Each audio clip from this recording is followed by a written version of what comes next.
शहरी नक्षलवाद आणि लोकशाही विरोधी प्रवृत्तींना आळा घालण्यासाठी बहुचर्चित राज्य जनसुरक्षा विधेयक अखेर विधानसभेत बहुमताने मंजूर करण्यात आले। मुख्यमंत्री देवेंद्र फडणवीस यांनी हे विधेयक मांडलं असून तब्बल 1200-500 सूचनांचा सखोल अभ्यास करून ते तयार करण्यात आलं आहे। मात्र तेव्हा ते समितीकडे पाठवण्यात आलं होतं, यावर चंद्रपूरकरांच्या अनेक प्रतिक्रिया आलेल्या आहेत। पाहूयात। जनसुरक्षा विधेयक हे जे पारित करण्यात आलेलं महाराष्ट्र विधानसभेत हे अतिशय भयंकर विधेयक आहे आणि या विधेयकानुसार संविधानाचं उल्लंघन होत आहे।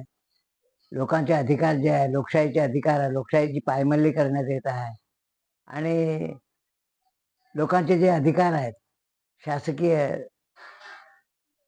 एखाद्या घटनेच्या विरोधामध्ये बोलणे किंवा शासन चुकत असेल शासनावर टीका टिप्पणी करणे किंवा एखाद्या आमदाराच्या काम करण्याच्या बाबतीमध्ये, लोकप्रतिनिधीच्या काम करण्याच्या बाबतीमध्ये जर टीका टिप्पणी होत असेल तर ते UAPA अंतर्गत येते का?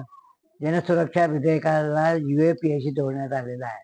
वारीतल्या लोकांना अर्बन नक्सल, त्याच्यानंतर कुठेही एखाद्या प्रश्नाचा आवाज उचलण्याचा प्रयत्न केला की नक्सल आहात अशा पद्धतीची टीका ही सरकारद्वारे किंवा सरकारी पक्षाद्वारे, सत्तारूढ पक्षाद्वारे करण्यात येत होती।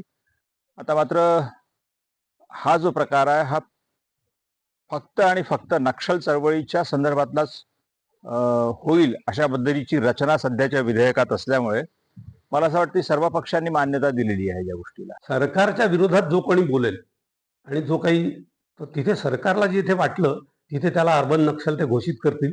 आजही हा कायदा नसतानाही अशा प्रकारच्या घटना आपल्याला पाहायला मिळत आहेत आणि त्याच्यामुळे हा लोकांच्या ज्या मूळ अधिकार आहे अभिव्यक्तीचा, त्या अधिकारावर मोठा घाला आहे असं मला वाटतं।